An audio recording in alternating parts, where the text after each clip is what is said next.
In today's episode, you'll learn how AI is disrupting traditional pricing models. Businesses that once charged by the hour now have to rethink their value proposition. Should a law firm charge $1,500 for a contract that AI can do in minutes? Should a marketing agency bill by the hour if AI can automate campaigns? We explore the shift from output-based to value-based pricing, why it's happening, and how businesses can make that transition.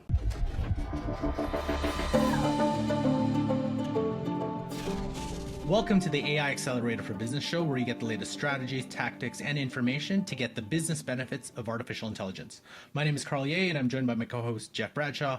And today we're going to talk about AI disruptions to traditional pricing models and how businesses should be rethinking their pricing models and change in customer expectations. Carl, why this matters is I think it's a bit of a hot topic. I think that businesses that failed to adopt value-based pricing risk losing clients, reducing profitability, and falling behind competitors who charge based on measurable impact and not just time spent. So I want to start with an example. I guess software as a service is an example, because I spent a lot of years in tech, and I just want to show you maybe the evolution of the pricing models. So I think we remember the hard disk era, right? So you get a disk, one-time purchase, you're buying Microsoft Office. I think my dad still has Microsoft Office XP running on a computer somewhere. So you have a disk and you buy it and there's no upgrade. So that's how kind of Microsoft got you, is Windows 96, 97, 98, whatever.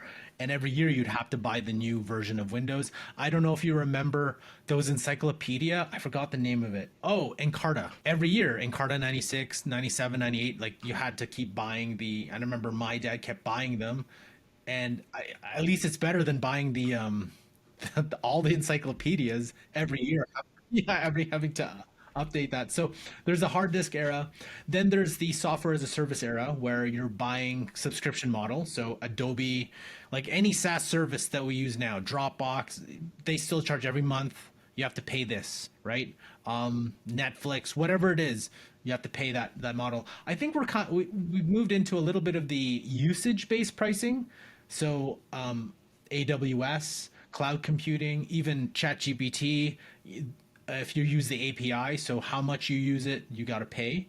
So, and I think that's where we're now, I feel, in the AI era, you're going into outcome-based pricing. So you're actually paying for the result, not necessarily just paying for the tool. So the tool has to actually produce a result for you, because why would you pay for the tool? Which is interesting with all the latest technologies out there, open source, being able to use things for free. So why would you pay for something unless it actually gives you the benefit that you're looking for?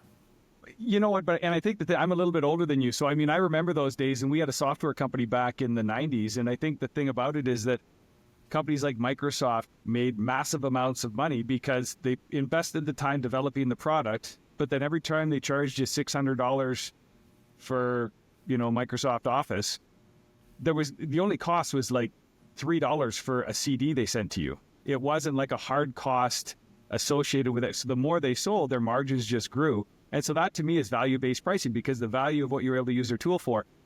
I think the difference is then when you go into more traditional business models like professional services, accountants, lawyers, even marketing, it's all about a fee for service. It's like if you put in a certain number of hours, you can charge per hour. And I think that's the one that's going to see a big impact with this value-based pricing. I remember there was one marketing agency, and it always got me this. And I think you had a really good answer, come back to that, because I said, there was a marketing company, and they said, oh, they charged $18,000. I was like, oh, no, sorry. It was $8,000 for 20 slides. And I was just like, they charged 20 slides. I could have done this in whatever amount of time. So are you telling me, and then you calculated, okay, how much do they charge per hour? This much. Now you divide it by this many hours. That it's like, well, and $120, times 8,000 divided 120 is this amount. So it was like, are you telling me that one or two people spent that many hours developing this PowerPoint slide? So I was like, why would we pay that? And I think you mentioned to me, it's like, well, yeah, they charge that because if you could have done it, you would have done it, but you didn't. So that's what they charge for. Well, and I think that's where I think, let's face it, there's going to be a big disruption here with AI because there are tools now available to us that are going to replace a lot of jobs. And I think the big topic of this is that, you and I talk about this quite a bit, is that those cost savings right now are not necessarily being passed on to the consumer. So an example is, I used to own a video production company. We used to have writers on staff to write scripts. Well, now we can write scripts in a fraction of the time using AI tools, but the cost for developing the scripts hasn't really come down based on the cost savings, because now they don't have to have as many writers on staff because they're using the AI tools. So when is that transition going to happen? No different than you always use the example of lawyers, right? A lawyer is, charges you $800 an hour to write up a document. And I even think this was before, were they actually spending the time, or were they just taking a template and doing find and replace? But the question is going to be, why aren't they using these tools, and when are those savings going to get passed on to the customer? But then again, I also take a look, I'll go into an art gallery sometimes and I'll look at a piece of art on the wall and it's $20,000. I'm like, I could do that. I could get some paint and throw it up on the wall, and yet people are paying $20,000 for that piece of art because of the artist. So I don't know. It'll be interesting to see where it goes in the future.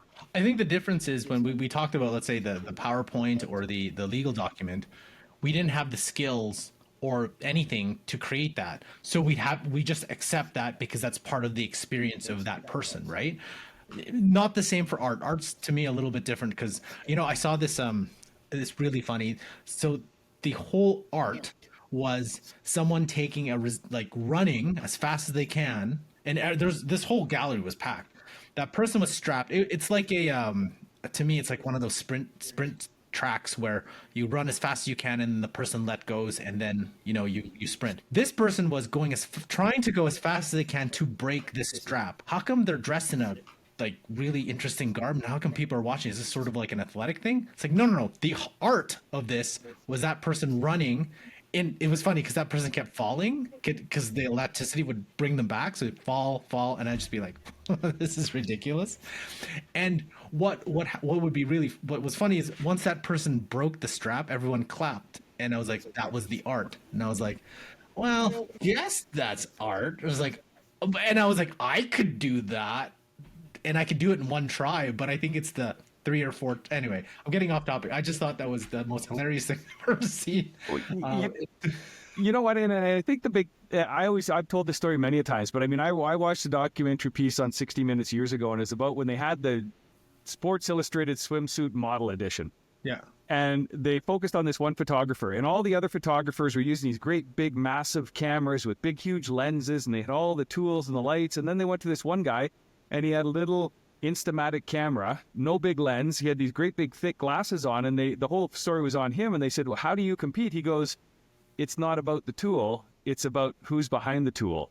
I know how to set up the composition and direct these photo shoots, so I get the same images as those guys with the big tools. They're kind of almost relying on the big tools too. And I think that might play into the whole AI space going forward, is that we're still going to need lawyers and accountants and marketers and communicators and writers.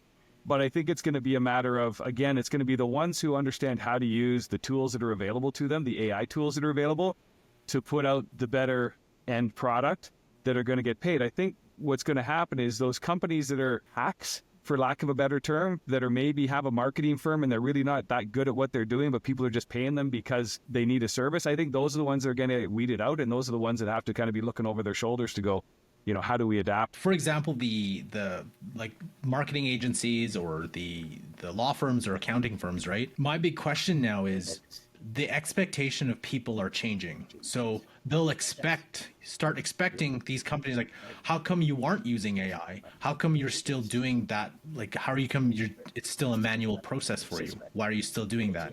And in that case, like, but if you are using AI, why aren't you charging me less? Because I know that I could do this in a matter of minutes. And I know the lawyer will be like, oh, why don't you then? It's like, well, all I technically need you for is because there's regulations that I can't do it myself. There are regulations that I need an actual lawyer who knows what they're doing. But I'm like, well, we need to review those regulations because isn't an AI as good as a junior lawyer now?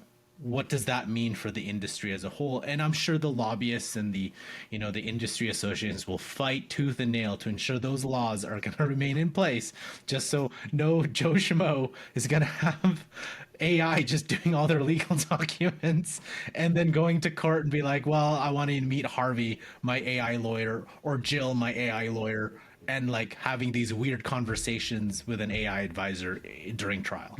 What and again, I think, but if you take a look back in history, I mean, it's the same thing. I mean, you could continue to plow your field with horses, but why would you, right? And I think that's the thing, is that I think that a lot of businesses out there have to kind of take a look at what's coming and adapt. Again, in the creative space, why would you pay somebody $5,000 or $10,000 to develop a logo when there's tools out there, or even designs, images? There's a friend of mine in town here who's a voiceover artist, and he's very much about these new AI models are stealing voices and everything else. And we get into these discussions, and I go, but why would I continue to pay a person to record a voiceover and pay them $2,000 or $3,000 when I can use an AI tool that's getting better and better for $2 or $3? And now, yes, I'm worried about their income, and I'm worried about the impacts it's going to have from a societal standpoint. But if it was $2,000 to, $1,800 or $1,500, sure, I'd go with the person. But if it's $2,000 to $2, I can't justify that. So then again, it's a matter of how can we take a look at AI and figure out how to adapt? Could that person license their voice and sell a licensed AI version of their voice, and maybe get less dollars for it, but maybe sell more volume? I don't know. Like, those are the things that I think that lawyers, accountants, designers, videographers have to look at. I'm very curious to see how their pricing model will change. I know probably, they'll fight the regulations for it, but I think people will start understanding. It's like, even what we do when we look at legal document, we feed it into a chat GPT or a Claude or a Mistral or even a DeepSeek, right? You're like, okay, I want you to analyze this and give me some red flags. Like, tell me things, because I'm not a lawyer, but I have essentially a walking PhD with loaded as if that person is knowledgeable about the law to give me these red flags that I can immediately push over. So these are the things that people will start as they get more skilled in using the various uses of these AI tools. I think businesses will start having to figure that out. Well, and another example, I mean, if you take a look, and I'm a big proponent of support local. Like, I love supporting local business, and I think it's important, especially now with all the tariffs going on, we need to support Canadian. But what I always laugh is that you usually have people holding up the sign support local while they're hitting, send on their Amazon order. And I'm going, well, wait a minute here. Yes, you support local, but you're using Amazon. But again, I go, that the cost difference is too much. If I can get it for half the price in half the time here, it's tough to, and I think that the challenge is for businesses is to take a look at the services you offer, figure out how you can maybe change your pricing structure so that you can still be profitable, still, be successful, but maybe adapt to these new changes, as opposed to sitting back and complaining about it, because complaining is not going to help that local retailer who's going up against an Amazon. You're eventually just going to lose. So figure out this value-based pricing and figure out what value you can use and how you can bring it to the marketplace to stay competitive. So questions for our audience here. So what outcome-based pricing model could your business experiment with today? And does your business, deliver the type of pricing model that needs to change? And then how do you define the value of your services that you do beyond the time spent? Learn how AI trends can impact your business by watching these videos here. Enjoy today's episode? Want to learn how AI can impact your company? Then please subscribe to this channel. Thanks for watching, and we'll catch you next episode.